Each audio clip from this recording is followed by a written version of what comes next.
Aujourd'hui, nous allons donc voir la voix passive. Commençons par un exemple en français. Si je dis « le chat mange la souris » et « la souris est mangée par le chat ». Dans les faits, nous avons la même chose. Le résultat sera donc le même.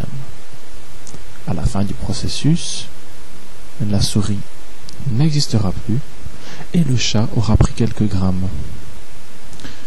Cependant, on ne dit pas la même chose parce qu'en fait, on n'exprime pas le même point de vue. Eh bien, la voix passive, c'est une question de point de vue. On sera tous d'accord pour dire que l'expérience que je viens d'expliquer avec la souris et le chat est beaucoup plus traumatisante du point de vue de la souris. Eh bien, voilà, c'est ça, la voix passive. Le principe maintenant de la phrase passive du point de vue grammatical est le suivant. La construction passive transforme le complément d'objet direct de la phrase active en sujet et le sujet de la phrase active en complément d'agent. Comparez les deux exemples suivants. Le premier, à la voix active, de politie houdt de dief aan, devient de dief wordt door de politie aangehouden. On voit bien que de politie occupe la fonction sujet dans la phrase active. Il devient complément d'agent, introduit par door, dans la phrase passive. De dief est l'objet, le COD, de la phrase active et devient sujet dans la phrase passive. La voix passive est une voix et non pas un temps. Ce que je veux dire par là, c'est que on peut l'exprimer à tous les temps. Pour former la voix passive, nous avons deux règles. Voici d'abord la règle pour les temps simples. La voix passive des verbes conjugués au temps simple se forme toujours avec l'auxiliaire worden plus le participe passé. C'est donc l'auxiliaire worden qui est conjugué au temps désiré. Vous voyez au-dessus une phrase exemple qui est à tous les temps simples en néerlandais. Il y en a 4. De dief wordt door de politie aangehouden. De dief werd door de politie aangehouden. De dief zal door de politie aangehouden worden. De dief zou door de politie aangehouden worden. Vous voyez donc que, comme c'est énoncé dans la règle, c'est uniquement l'auxiliaire worden qui est conjugué. En ce qui concerne les temps composés, la règle est légèrement différente. Nous allons utiliser un autre auxiliaire. Il s'agit de l'auxiliaire zijn. C'est l'auxiliaire zijn qui est conjugué au temps désiré. Exemple, de dief is door de politie aangehouden. De dief was door de politie aangehouden. De dief zal door de politie aangehouden zijn. En de dief zou door de politie aangehouden zijn. Donc, comme vous l'avez vu jusqu'à présent, je me suis amusé à répéter chaque fois le complément d'agent introduit par door. Door de politie aangehouden zijn. Évidemment, c'est pas du tout naturel. Le complément d'agent introduit par door n'est pas systématiquement reproduit. Souvent, il est passé sous silence, donc on ne le met pas parce que il est évident. Bah oui, il a été arrêté, on suppose que c'est par la police. Ou parce qu'il est simplement sans importance. Ou quand il est inconnu. Mon scooter a été volé, je ne sais pas par qui. Et donc à ce moment-là, je ne dis pas mon scooter a été volé par quelqu'un. Eh bien, en néerlandais, c'est la même chose. On va quelquefois omettre le complément d'agent introduit par door. Quelquefois, il faudra, point de vue de la communication, le mettre. Ce tableau a été peint par Rubens. Ben, c'est peut-être important de dire que c'est par Rubens. Dit schilderij werd door Rubens geschilderd. Eh bien, c'est très pertinent de dire door Rubens.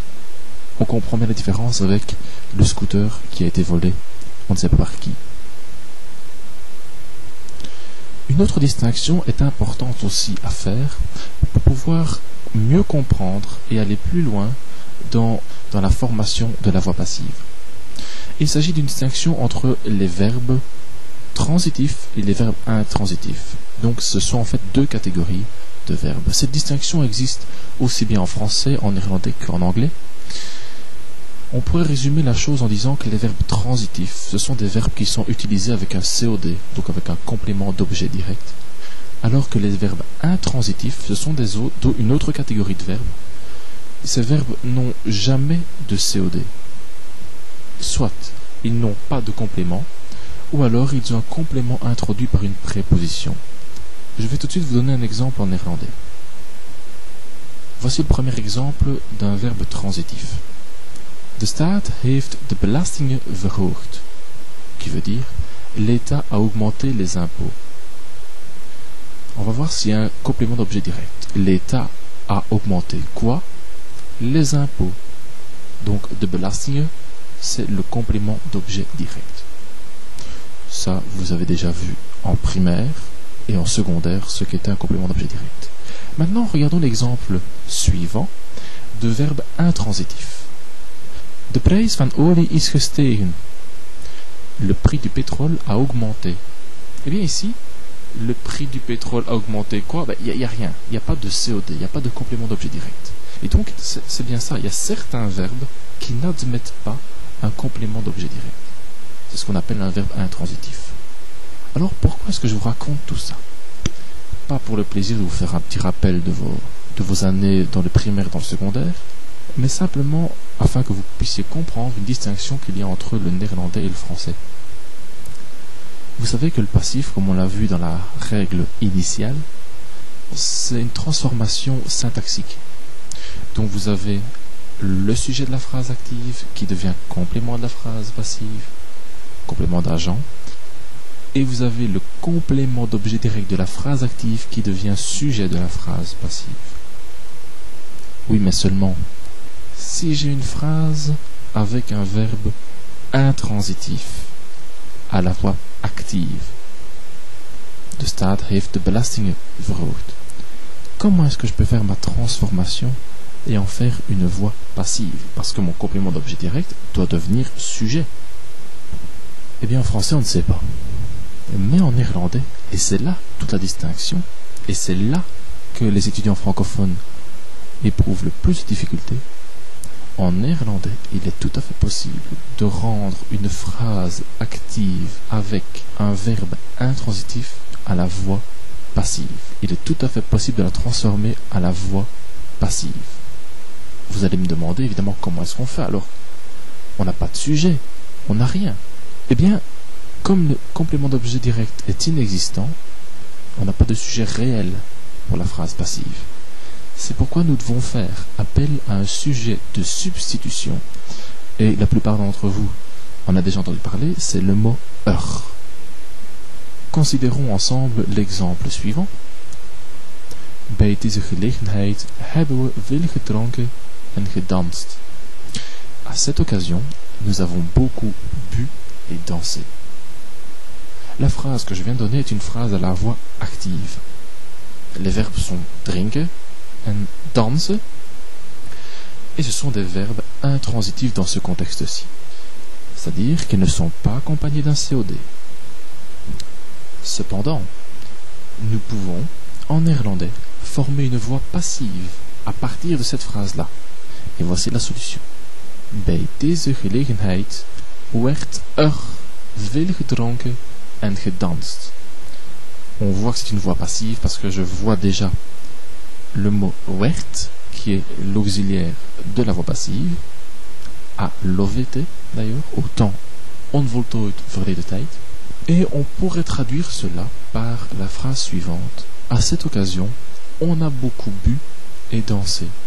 La traduction n'est donc pas aisée puisque nous n'avons pas de voix passive venant de verbes intransitifs en français.